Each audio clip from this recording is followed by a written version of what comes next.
Shalom Aleichem for Shiva Asar B'Tammuz. Mishnah Yomi is holding in chapter 2, Perek Bet of Kiddushin, Mishnah Vav Zayin today. Mishnah 6, HaMekadosh Shtei Nashim.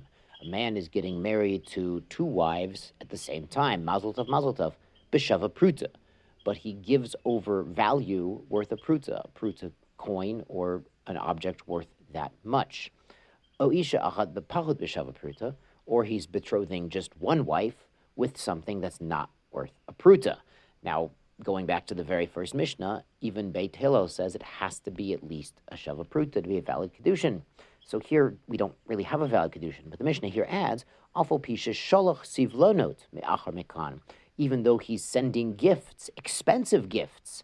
Afterwards, this word Sivlonot is like in Marar Divrit Savlonut, patience. Sivlonot are like, please accept this gift while you wait for the wedding to take place.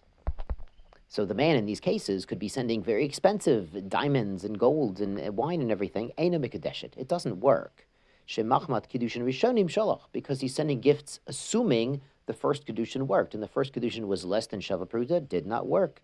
Vechen Koton Shekidesh. So too a Koton who does Kiddushin, a Katan, under Bar Mitzvah cannot do a Kiddushin. So even if he gives her something very expensive, definitely more than a Pruta, it doesn't work, even if he's sending expensive gifts after his Bar Mitzvah.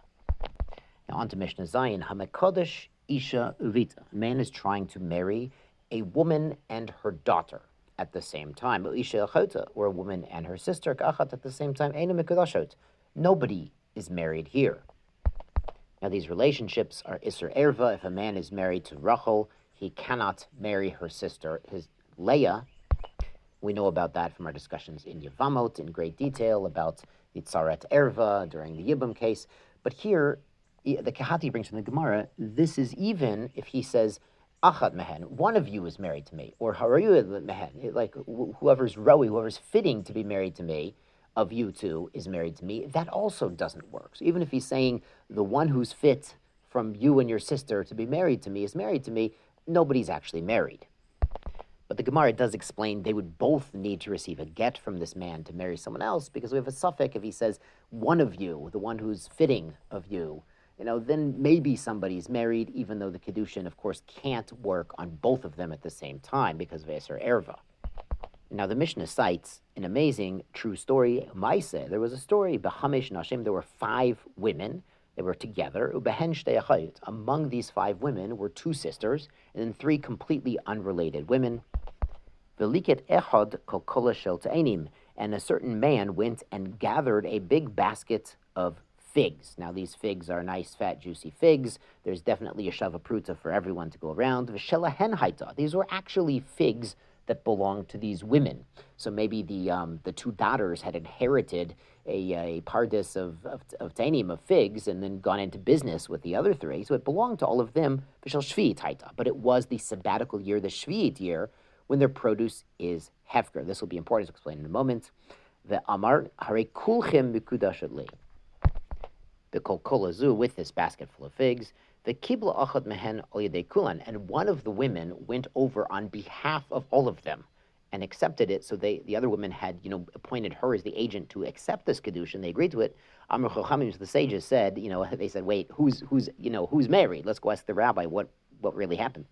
Amr Chachamim Eina Achayut Mikudashot. The sisters are not in this Kiddushin. They are not married. The other 3 girls, it was a valid marriage, but the sisters are not.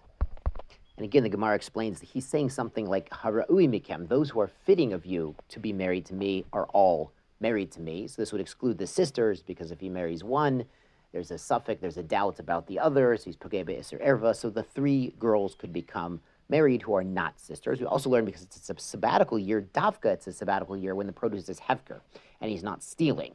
Because you might have thought, if a man steals from a woman's orchard and then gives it to her for Kiddushin, and she knows about it, and she accepts it, then maybe she's mochel, the theft, and she's accepting the value as Kiddushin. That works. No, that does not work. You can't steal from somebody and then give it back to them as a present. That is not a valid Kiddushin. But the sabbatical year, Shemitah year, it does work because everything's hefker, so his labor in going to gather the figs acquires those figs for him. They're really his, and he can really get married with them. We also learn that one woman can be an agent to accept Kiddushin for not only herself, but her friend. Even though they're going to become co-wives, they can get married together at the same time. It's not something we have now, but back then, if a man had a lot of figs and you needed figs, then maybe they'd be willing to share. We should all be blessed to bring baskets of figs to the Beit HaMikdash, b'mheira v'meinu, to fulfill the mitzvot of Bikurim, Besimcha, of Shleimut, V'ahava, Dveikut, B'Shem Yisbarach. Tizku the mitzvot.